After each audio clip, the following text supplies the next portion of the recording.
Good morning, everybody. Welcome to the Daily Huddle Spiritual Matters. I am your host, Dr. Monikah Ogando, and today we are getting in the Kool-Aid once again.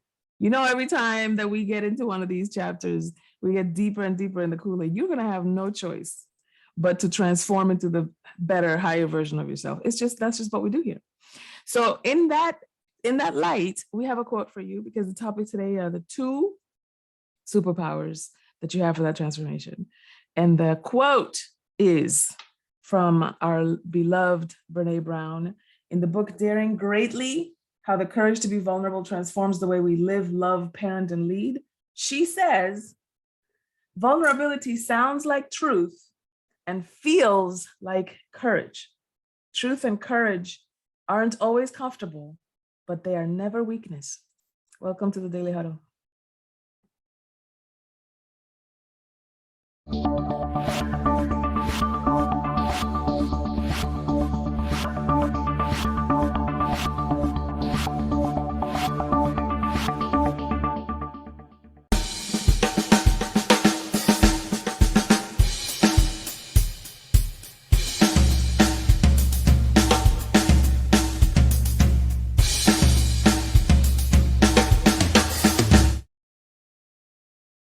Good morning, everybody. Once again, I want to ground us in this now moment because today we might have the potential to have some emotional, uncomfortable, maybe sometimes painful admissions and conversations. But when we do that, as you'll find out, we get actually deeper connected, more intimacy, and more power. So let me check in with everybody. Stacy, nice to see you. How are you? And what are you grateful for? Good morning, Daily Huddle family. How am I? I am how I say I am, right? Mm-hmm. And I am thinking about today's quote, truth and vulnerability not being weaknesses. I'm not gonna lie. You first. You first. Right, exactly. And what am I grateful for? I am grateful to be on a daily huddle at the exact time that I need to be on, which is right here, right now. With, and then as my fiance has just called me at the perfectly wrong and right time. Oh, So she just wants that's to be what I'm here with grateful us for today. Yeah, you should be on here with us. That's what Dr. Monikah said. Thank you. I just told her that. And with come on over. Awesome. Thank you for that. Tara Heaton, she's here. Look at her, looking all bright and sunny. Who are you gonna hug today? Well, I wish I could hug Andrea because I'm so happy. Yeah, me too. But I am going to hug a very dear friend that I'm having lunch with, and I'm looking forward to that. Oh, that's awesome. That's awesome. All right. And then, so speaking of Andrea, where are you? I am where I say I am, and I am here with you guys at the huddle. I'm present and here. I love it. I love it. Thank you again for being here. I appreciate seeing all of your beautiful faces. You guys always make me. I have to admit, I am not a morning person. I am only a morning person on Thursdays. And I don't mean that I'm like sleeping all morning long. I just mean that I'm not available for public consumption, honey, until after the single digit mornings. But on Thursdays, this just brightens up my day. And I'm so happy to be here with you all. Today, we're talking about the two fast tracks to abundance and connection. And when we say connection, or let me backtrack. When we say abundance, people typically associate that with money. Which is, one of the ways that we express abundance in this world. That is true. However, we have plenty of ways to demonstrate abundance, like a jacked up hairdo today, like just hair everywhere. That's abundant, right? Plenty of laughter. That's abundance. And I want to just give you some things to think about. We may not necessarily be able to explore all the answers that come up for you today, but I just want to give you kind of like grist for the mill. so that you can process them as you move through your day today. So some of you have heard of the, Stacy says, only if you got the hair. I know, right? It's like, it's all relative. Some of you have heard of Brene Brown. She has had some TED Talks that have gone viral. She is a scientist, which, let me tell you how funny this is. She is a scientist, an academician, a researcher who researches intimate, very human, non-quantitative things like vulnerability and courage and forgiveness. And if you can quantify, qualify, research, investigate something so human as our vulnerability, our courage, our ability or inability, willingness or unwillingness to forgive. Imagine what you can do. This is the breeding ground for one of our tenets here in the Daily Huddle, which is check your assumptions, right? Because we think that there are some things that are unmeasurable, that there are some things that are unquantifiable.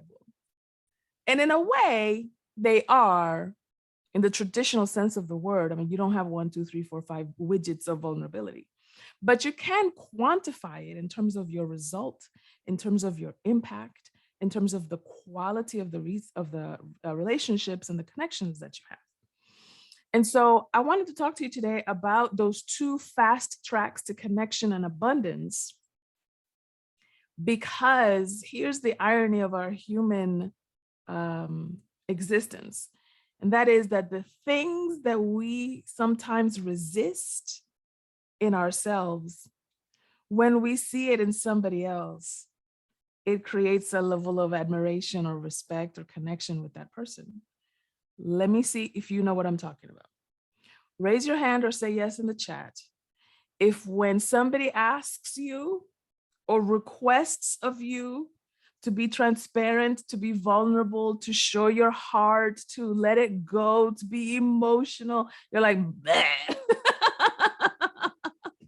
And yet, when somebody's being that way with you, you're like, oh, qué lindo, oh my gosh, you just love them. And you just, all your defenses drop and you're instantly connected to this person and you want to see more and you're admiring them for having the courage to show up in that transparent way, et cetera, et cetera. How many feel that way? Raise your hand or say yes in the chat. Right? Tell the truth, stay in church. We're in church today. And so here's my challenge to you. This thing that you resist, vulnerability or transparency, you resist it not because it is inherently wrong or bad or inappropriate even, but rather because you're concerned that it lead to some level of emotional rejection. And that's the thing we say no to. We don't say no to vulnerability. We don't say no to gratitude. We don't say no to courage. We say no to the negative price we think we will pay if we engage in such amazing behavior. And yet you have proof, you have evidence that when somebody's being vulnerable and courageous with you, you tend to open up more. You tend to admire them for taking that risk. You often think that when somebody is vulnerable with you, that their vulnerability is safe with you. You are not a predator. You are not going to manipulate them emotionally when they show up naked like that. But you're typically concerned that if you show up naked like that, that they're going to manipulate you, that they're going to weaponize your weakness against you. Where did you get that from is my question.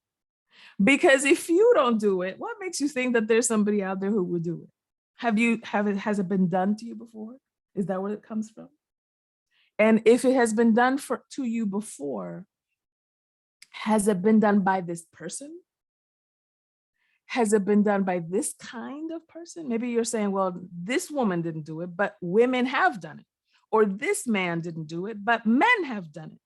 Or parents, my parents didn't do it, but Parents typically do these kinds of things with their children, or whatever the case may be. Notice your pattern recognition. Is what I'm asking you to do. Notice your pattern recognition. What is the brand of person that you are ascribing this kind of behavior to? What I typically find, now hear me out, you might not like what I'm about to say, but I just want you to investigate if there's a kernel of truth in it. What I typically find is that we resist 3 types of feedback in our world. 3 types, 3 mirrors that we typically resist. The first mirror is a person or a circumstance that reminds us of a place where we felt least loved or least appreciated or least seen, et cetera, et cetera. It's a pattern, right? That we are on the receiving end of that negative experience. That's a pattern. The second experience or person that we resist is somebody that shows us a part of us that we are not ready to admit that we do. It's like a proclivity mirror. Like, I'm not ready to admit that I'm consistently late. But I'm going to be mad when you're late. Right. Now, that's not a confession. Okay. I've graduated from that guilty. But in the past, I've been really mad at people when they're late with me, like, you don't appreciate my time and blah, blah, blah. But I used to be late all the time. I fixed myself. And then the third mirror or feedback that we resist is a trait that we would like to be able to use for ourselves, but in the other person is just way overmodulated. Like, when you use it, you want it to be confidence, but when you see it in the other person, it's just being obnoxious, right? Or they're just being braggadocious or just being arrogant. If you were to use it, it would just be confidence. You would know how to modulate it. And then in the other person, you see it like, that's too much. So you resist it, right? Here's where this is a powerful transformational tool for human relationships. To be vulnerable enough, transparent enough, and abundant in your love enough to admit this to yourself first, of course, but with words and with experience and with vulnerability to another person, wrecks the power out of whatever monster you think you're harboring under your bed, under the bed of your consciousness. If you can admit to yourself, I can be manipulated, I can be petty. There's a part in my Bible that's called First Pedalonians, honey. Sometimes I read from that chapter. All right. If you can admit that, then when you are in the middle of being petty and the person in front of you has already heard you admit this, confess this, or be vulnerable about it, etc., you can laugh about it. Instead of this being a betrayal of the relationship, instead of this being putting the relationship at stake, or, now you've disappointed somebody, betrayed somebody, or whatever, right? That's the power that vulnerability has. When you can admit the parts of you that you haven't quite worked out yet or graduated from, if you can share with someone that you're afraid of something, concerned about something, intimidated about something that they're doing, it amplifies your humanity in a way that renders you powerful, not weak. That's the irony of it. That when we are willing to articulate our fears, our concerns, our seeming quote unquote weaknesses, the parts of us that we haven't yet fully integrated with ourselves, it tends to raise our stock in the eyes of other people. Now, that's not why you do it. That's not why you do it. You don't do it for public approval, etc. You do it because you want to be the kind of person that you would respect. You want to be the kind of person that you would admire. You want to be the kind of friend that you would want as a friend, because you take you everywhere. And if you're capable of being that friend for other people, certainly you can be that kind of friend and that advocate for yourself. So let me give you some parameters, because you can't just be willy-nilly walking around being vulnerable with everybody. That's just as dangerous as being vulnerable with nobody. Right? We don't want either one of those extremes. So here's some, what's the word, Andrea? In Spanish, it's pauta. Here's some maybe criteria. Here's some criteria for you to use as to when this is judicious to do and when not to do it. One, check to see what relationships you have that have a foundation of permission. A foundation of permission. Like there are places you can go with that person. You have permission to go places with that person, emotionally, I mean. There's some hard conversations. There's some, odd emotions that you can explore in the relationship with that person. You have permission to do so, and they have permission with you. Check to see that first. That's number one. And two, check to see if the person has the bandwidth to go there with you at that time, in the time that you're bringing in this conversation, et cetera. Because sometimes you have the permission, you have the connection, but that person may not have the bandwidth. And then there are some times when that person has the bandwidth, like I have that bandwidth, but I don't have that permission with everybody. So those two are necessary and sufficient, but they're not sufficient by themselves. Those are two criteria that you need to have in that relationship in order to be able to go there with people. And sometimes, unfortunately, the way you recognize that you neither have the permission or the bandwidth is when you go too far. You've heard the quote, we don't know how far we can go until we've gone too far. Sometimes those are the breaks. But here's the good news, that overextending your vulnerability doesn't harm you. It just teaches you. I really, really want you to get that. Overextending your vulnerability and your gratitude does not harm you.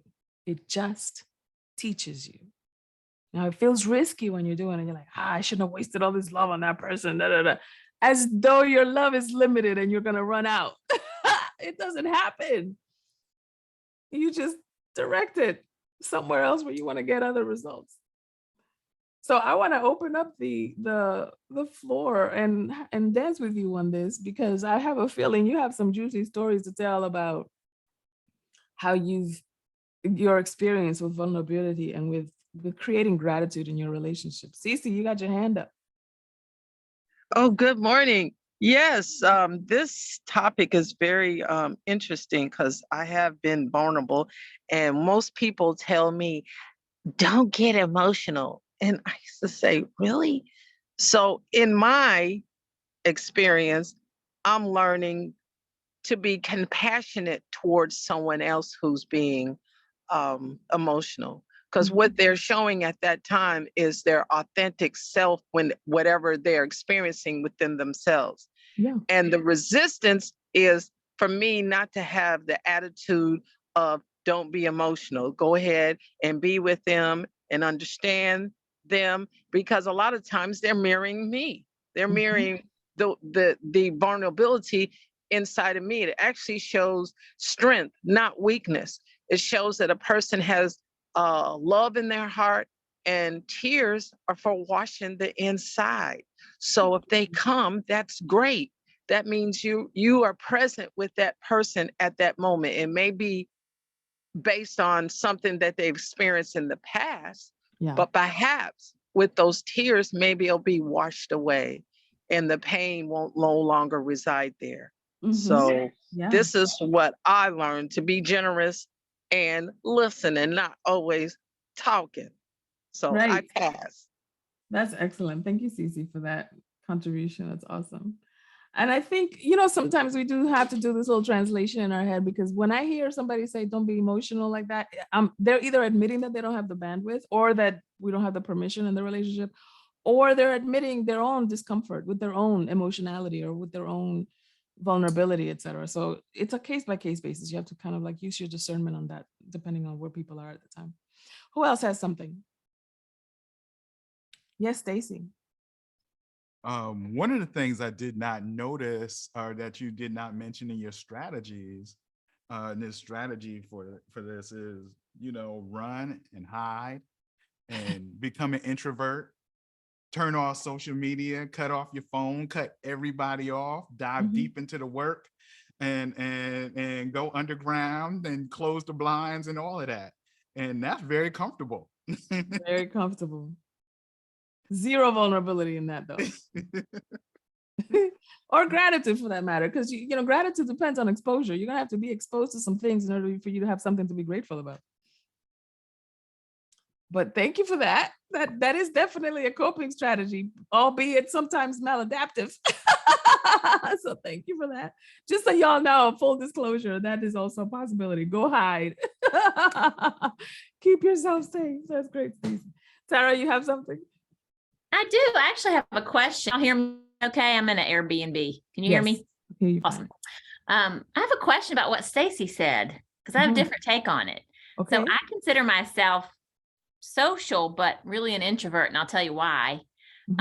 I am much more comfortable in intimate, yes, vulnerable conversations than I am in like cocktail party banter. Right. Yes. Yeah. So I love time to myself, but I also love, I'm about to have lunch with a dear friend today, and we will be vulnerable. There's no doubt about it. So I'm kind of wondering what your take is on what he said based on what I'm saying, because for me, and I know this about myself, it's so interesting. I mentioned it yesterday on the show that vulnerability for me, most of the time, is a safer place because I don't have to do the work to pretend to be somebody I'm not, which exhausts me. So I'd like to know your take on that. What a fantastic point. I love that you said that, Tara, because many times, well, first, there's a misconception that people think extrovert means social, or that they just love, you know, crowds. And that's not necessarily a complete assessment. Right. Extroverts get their energy from external sources. So that's why they want activities and they want, you know, to be among other people, et cetera, because that's where they get their juice. Whereas introverted people, it's not that they're antisocial. It's not that they don't like people. It's that their locus of energy is internal. So just think extrovert, external source of energy, introvert, internal source of energy. And so for somebody like us, Tara, I consider myself an introvert too, we can turn it on. We can do that for like 15 seconds. And then it's like, okay, hold on, I gotta sit down, I gotta be quiet. And then the extrovert feels the same way with silence. They're like, okay, I can razzmatazz with the best. And then the silence is like, okay, and what's next? Yep. So in terms of vulnerability, introverts have an easier time with being vulnerable with other people because we've done a lot of work exploring our own internal world of our thoughts and our emotions. So it feels like, look at all the stuff I found out, all the stuff I'm asking, all the stuff I'm discovering, so that feels like a greater sense of creating connection with someone than how's the weather and look at what the, you know, Atlanta Falcons are doing and the blah blah blah. That doesn't feel as satisfying, because you've done a lot of digging, you've done a lot of exploring, and it's like, look at the treasures I've discovered, or look at the things I'm struggling with. That feels more substantive. Does that make sense what I'm saying? So fascinating. Yes, thank you. I knew that about introvert, extrovert, but I never thought of the reason why. And I've analyzed my behavior all my life, and that is super fascinating. Yeah. And so people who tend to be self-observant like that are also fascinated with other people who are self-observant, because they're like, look, let's gaze on our navels together. and it's a great way to be exploratory and to be connected. Lisette asks, should I choose who to be vulnerable with, or is it something for everyone? Now, I did give you 2 criteria to use. One is the bandwidth of the person, and 2 is the permission that you have in the relationship with the person, because sometimes you don't have permission. And it's not something that's necessarily stated. In this culture, we don't typically give ourselves permission to speak freely about our ability or willingness to be vulnerable with other people. We just it's just socially acceptable to kind of like laugh it off and dismiss it, kind of how we did at the beginning of this conversation. However, if you would like to identify yourself as the kind of person who is not afraid to have hard conversations, regardless of permission or bandwidth, then you can show up that way everywhere.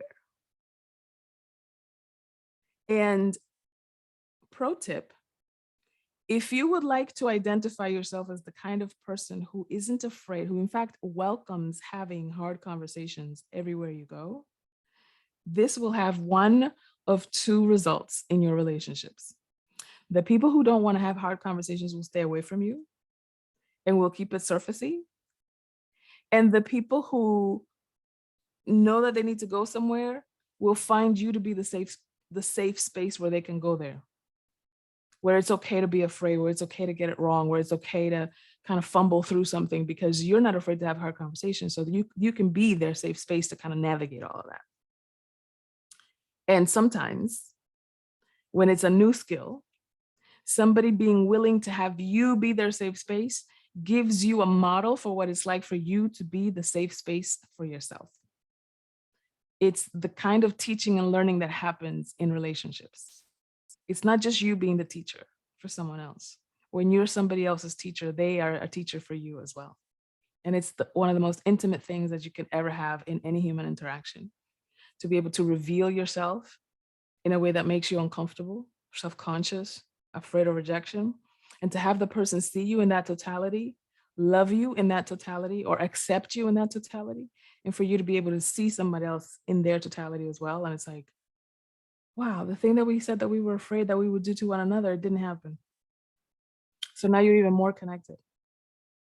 Now, I have a movie that I want to recommend to you guys. It came out many, many, many years ago. It's called Inside Out. Inside Out. And it's a cartoon. It's like a children's cartoon movie. It's the story of a little girl whose parents moved to another city. They moved, I think, Minnesota or somewhere cold, to San Francisco for her father's job. And the characters, however, that's like the back story. The characters in the movie are not the father, the mother, and the child that experienced this turbulence. It's her emotions and the things that go on inside this little girl as she's navigating this change and the stress and the things that go on in somebody's life when they're afraid of rejection and their vulnerability and making new friends and all this other stuff. And the thing that I love, I'm not going to ruin the movie for you. You may have seen it already, you may not, and you need a reminder. But the thing that I love about that movie is that even though she had anger, and anger's job, the job description for her emotion of anger is self-advocacy. Anger is really, really concerned about being fair. I thought that was fascinating. And then she had like the self, right? The self is kind of like the manager, and the self is like moving things around and managing anger and boredom, et cetera, et cetera. Now, the other emotion that I thought was fascinating was sadness.